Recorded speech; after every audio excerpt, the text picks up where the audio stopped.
হে ওমর, আল্লাহ পাক ইসলামের ফুলকে ফুটায় দিয়েছেন, আজকে ফুলটা পুরো ফুটে গেছে। আল্লাহ ঘোষণা দিয়েছেন।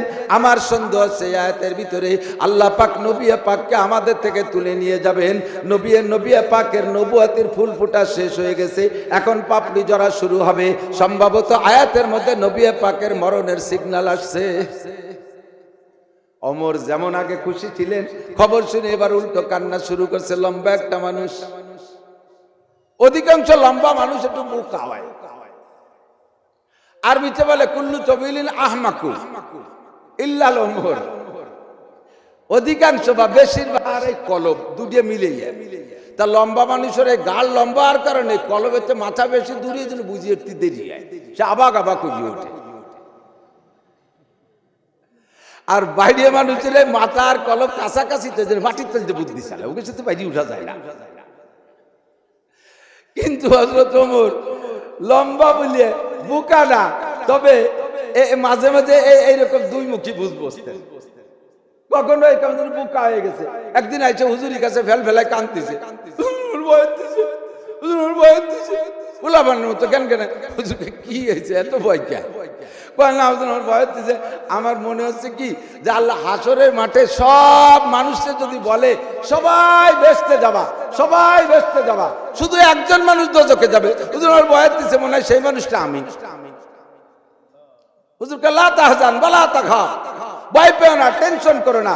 ওমর, যেই ব্যক্তি বলে মান ক্বালা লা ইলাহা ইল্লাল্লাহ ফাদাখালাল জান্নাহ, যে ব্যক্তি বলে লা ইলাহা ইল্লাল্লাহ, ওই লোকটার নাম জাহান্নামের কাতার থেকে কাইটা যায়। ওমর, ইউযাফ লাকুল আযাবু ইয়াওমাল কিয়ামাতি ওয়া ইয়াকলুদ ফীহি মুহানা ইল্লা মান তাবা ওয়া আমানা ওয়া আমিলা আমালান সালিহা ফাউলাইকা ইউবাদদিলুল্লাহু সাইয়্যাতিহিম হাসানাত ওয়া কানাল্লাহু গফুরার রহিমা। ওমর, টেনশন করো না, তওবা করার সাথে সাথে আল্লাহ কামুল হাকিমিনের বড় ইহসান, বান্দার খেয়াল করে না। বান্দা যখন তওবা করে, তওবা করার সাথে সাথে এরপরে যদি সে নেকামলের দিকে রওনা দেয়, বিগত জীবনের যত গুনাহ ছিল সব গুনাহ আল্লাহ নেকি দিয়ে বদলাইয়া দেয়। খুশি হয়ে গেছে, তাহলে তো টেনশন নেই। খুশি হইয়া আল্লাহু আকবার। এই আয়াত তো হযরত আবু বকরও শুনছে, ওমরও শুনছে। আবু বকর এবার ওমর রে বলতেছে, খেয়াল করতেছেন তো? আবু বকর এবার ওমর রে কইতেছে, ওমর, তোমার নেকি আমার চেয়ে বেশি, তোমার নেকি আমার চেয়ে বেশি। আল্লাহ তো বলতে কিভাবে আমার নেকি তোমার চেয়ে বেশি? তো হযরত আবু বকর ওমর রে বলতেছে যে এই যে আয়াতটা হুজুর কইল, এই আয়াতের কি তরজমা? এই এদিক দিয়ে যাই, অত অত ডাঙ্গা পাড়ি দিতে গেলে জয় লিখবেন, ওকে লাইন গেটা হারাহারি। হুজুর বলছে না কোরআনের আয়াত, জীবনের সব গুনাহ পাল্টাইয়া আল্লাহ নেকি বানায় দেয়। ওমর, তোমার নেকি আমার চেয়ে বেশি। খেয়াল করছেন কি কইছেন? আবু বকর কয় ওমর রে, তোমার নেকি আমার চেয়ে, তুমি আমার চেয়ে ভালো। আর আমরা কি কই? হুজুর কি ওর মতো কত হুজুর আমার পাত্তাল দিতে বই বেড়ায়। সুবহানাল্লাহ। এ কনওয়ালা আছে না? আরে তিন সিল্লে দিলি কি হবে, সুই দিয়ে গভুর গুছিয়ে খালে। আমরা অত নামাজও পড়ি না, আমরা অত আকামও করি না।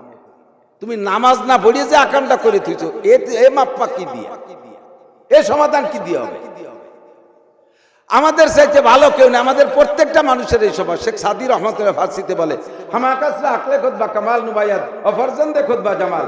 প্রত্যেকটা মানুষের স্বভাব হলো নিজের জ্ঞানে পরিপূর্ণ মনে হয়, নিজের অবস্থাকে পবিত্র মনে হয়, নিজেকে যথেষ্ট ভালো মনে হয়, আর একজনকে মোটে মোছেই মানবে না। এই হলো স্বভাব। আর একজনের মোটে পাত্তাই দেয় না। তিনজন ব্যানের বার বসে বসে দরবার হচ্ছে, হাসিনের কোনো বুদ্ধি নেই। আর খালেদাকে লেহা পড়া যান না মূর্খ। আর ইরশাদ তো ছিল এক নুস্য, তিনজনে ধরছে। জিজ্ঞেস করলাম তোরা তিনজন কি এরকম? আমি ভ্যান চালাই আর ও মাটি কাটে আর ও মাছ বেচে। যে তিনজনে তোমাকে মোসে বানতিছ না, সেই তিনজন বারবার ঘুরে ঘুরে প্রধানমন্ত্রী প্রেসিডেন্ট হয়, আর তোমরা এত বুদ্ধিমান বলে এই উড়ি বেড়াও। সারা ইউনিয়নের ভোট দিয়ে যারা চেয়ারম্যান বানাইছি, সেই চেয়ারম্যান এক যাইলিয়ে কয় দাম রায় টাবাল, তোরে তুমি তারে একটা ভোট তুই দাঁড়া, তোর বউ তোরে ভোট দেবে না। অভারজান দেখো বা জামাল। আর প্রত্যেকটা মানুষের স্বভাব হলো নিজের সন্তানকে খুব ভালো দেয়া যায়, আর একজনের দ্বারা ভালো দেয়া যায় না।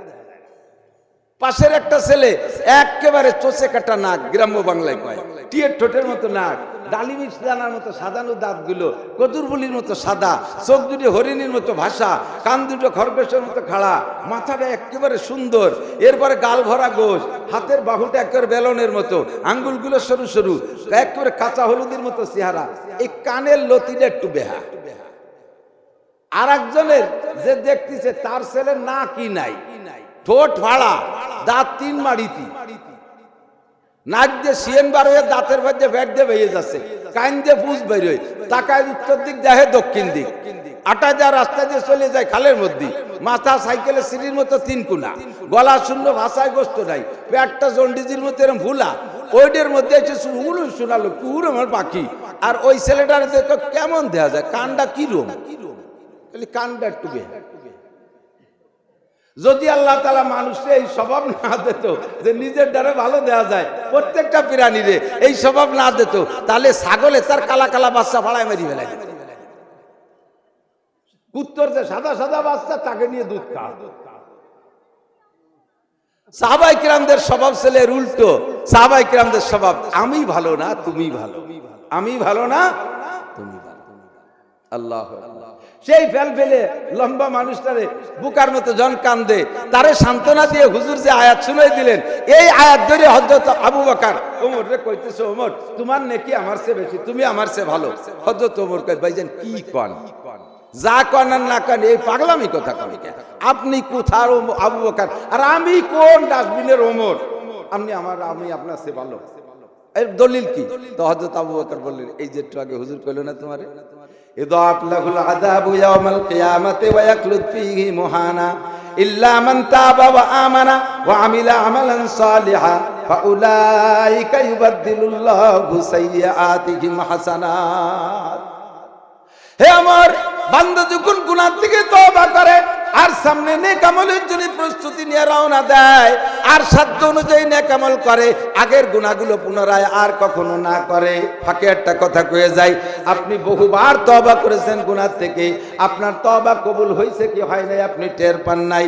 একটু বুঝে নেন, আমার দিক তাকান, আপনার তওবা কবুল হয়েছে এটা বুঝার জন্য একটা আলামত, যে গুনাহ থেকে তওবা করছেন, মরণের আগে যদি ওই গুনার কোনোদিন না করেন, তাহলে বুঝবেন তওবা কবুল হয়ে গেছে। আর তওবা যদি কবুল হয়ে যায়, ওই গুনাহ আপনি যত গুনাহ করেছেন, মদ যত খাইছেন সমস্ত মদের গুনাহ, বিড়ির থেকে তওবা করছেন, যত প্যাকেট বিড়ি খাইছেন, যতটা বিড়ি খাইছেন সমস্ত বিড়ির গুনাহ, জিনার থেকে তওবা করছেন, জীবনে যত হাজারবার জিনা করেছেন, সম্পূর্ণ গুনাহগুলোকে আল্লাহ পাক সঙ্গে সঙ্গে নেকি দ্বারা বদলাইয়া দেয়।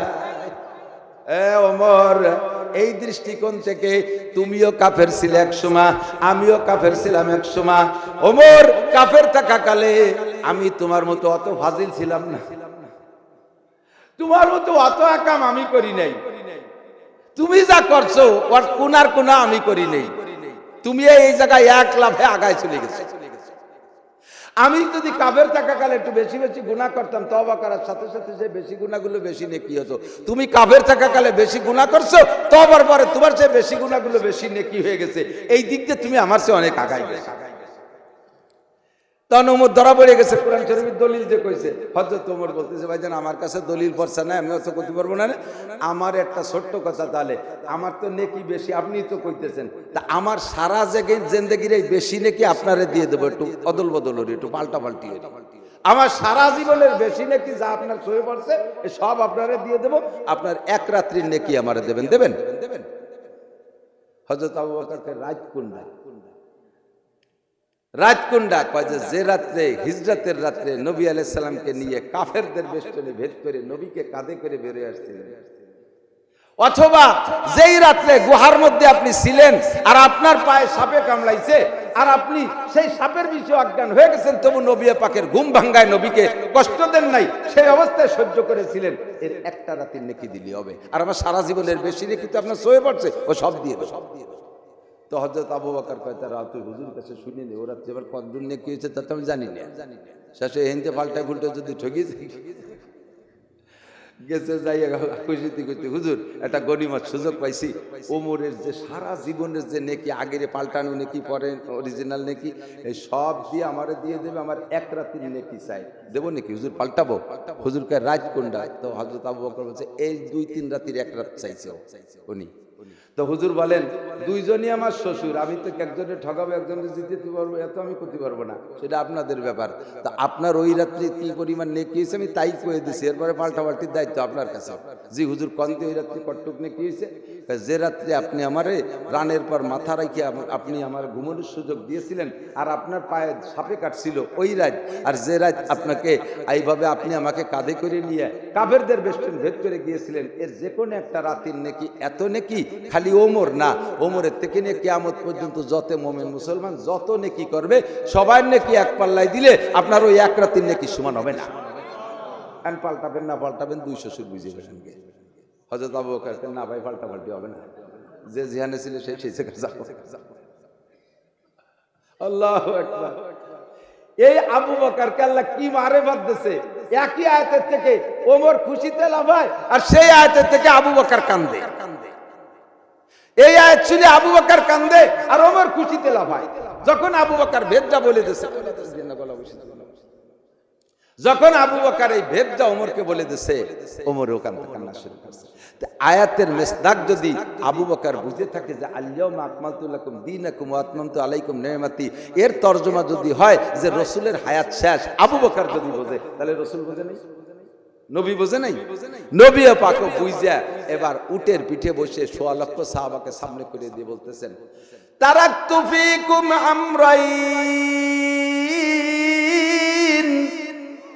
লান তাদিল্লু মা তামাসসাকতুম বিহিমা কিতাবাল্লাহি ওয়া সুন্নতি